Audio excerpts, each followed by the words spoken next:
ഇന്നത്തെ നമ്മുടെ ക്വസ്റ്റ്യൻ ഇതാണ്. ക്വസ്റ്റ്യൻ നിങ്ങൾ സ്ക്രീനിൽ കാണുന്നതാണ്. പോസ് ചെയ്തിട്ട് തന്നെ ചെയ്യാൻ പറ്റുമെന്ന് നോക്കുക, ഇല്ലെങ്കിൽ ബാക്കി സൊല്യൂഷൻസ് കാണാം. The equivalent resistance between the terminals x and y of the network is shown എന്നാണ് ക്വസ്റ്റ്യനിൽ പറയുന്നത്. ആ ക്വസ്റ്റ്യനാണ് ഞാൻ ഇവിടേക്ക് വരച്ചിരിക്കുന്നത്.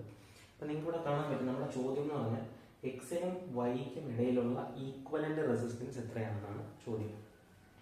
ഈ കണ്ടീഷനിൽ ഇവിടെ ഇങ്ങനെ 6 തന്നിരിക്കുന്നതുകൊണ്ട് തന്നെ ഇതെങ്ങനെ സോൾവ് ചെയ്യാമെന്ന് കുറച്ച് ആളുകളെങ്കിലും ചിന്തിക്കും. ഇത് ക്വസ്റ്റ്യൻ കണ്ടപ്പോഴേ സോൾവ് ചെയ്യാൻ പറ്റിയ ആളുകളുണ്ടായിരിക്കും, അവർക്ക് സ്കിപ്പ് ചെയ്ത് പോകാം. അല്ലാത്ത മനസ്സിലാവാത്ത ആളുകളുണ്ടെങ്കിൽ ഒന്ന് ശ്രദ്ധിക്കാം.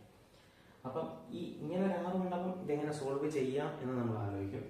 അപ്പം ഇനി ഇവിടെ ഒരു 6ന് പകരം ഒരു വാല്യൂ ആയിരുന്നെങ്കിലോ കുറച്ചും കൂടെ കുഴപ്പിക്കുന്ന പോലെ വന്നേനെ.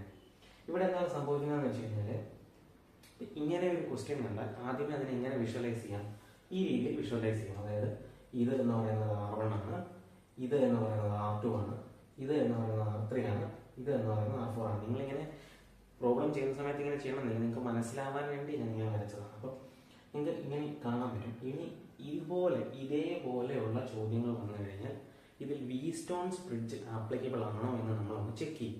അതാണ് ഇനി ചെയ്യാൻ പോകുന്നത്. അതായത് ആംസിലെ റെസിസ്റ്റൻസിന്റെ റേഷ്യോ ആണ് നമ്മളിവിടെ എടുക്കുന്നത്. അപ്പോൾ നിങ്ങൾക്ക് കാണാം, R1 എന്ന് പറയുന്ന റെസിസ്റ്റൻസ് ഞാൻ പിക്ക് ചെയ്യുന്നു, ദാറ്റ് ഈസ് 5 Ω. R2 എന്ന് പറയുന്ന റെസിസ്റ്റൻസ് ഞാൻ പിക്ക് ചെയ്യുന്നു, ദാറ്റ് ഈസ് 15 Ω.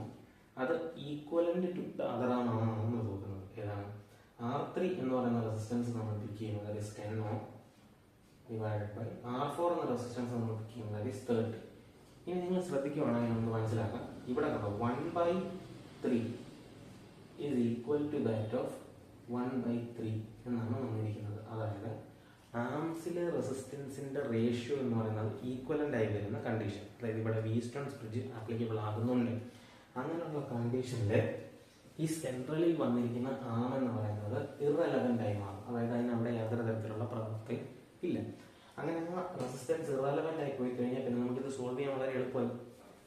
അപ്പൊ എന്ത് ചെയ്യുക, ഈ ആമിലെ റെസിസ്റ്റൻസിന്റെ സം ഓഫ് റെസിസ്റ്റൻസ് നമ്മൾ എടുക്കുക, ദാറ്റ് ഈസ് 15 5 20 Ω എന്ന് കിട്ടും.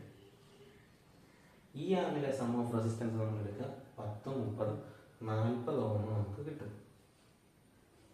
പിന്നെ നമുക്കറിയാം, രണ്ട് റെസിസ്റ്റൻസുകൾ ഒരു പർട്ടിക്കുലർ പോയിന്റിന് പാരലൽ ആയി വരുന്ന രണ്ട് റെസിസ്റ്റൻസിന്റെ ഈക്വലന്റ് റെസിസ്റ്റൻസ് നമുക്ക് ഇങ്ങനെ കണ്ടുപിടിക്കാൻ പറ്റും.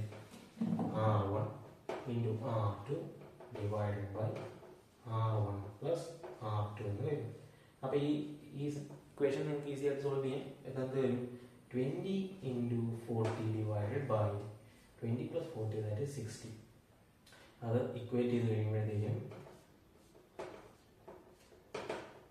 20 into 2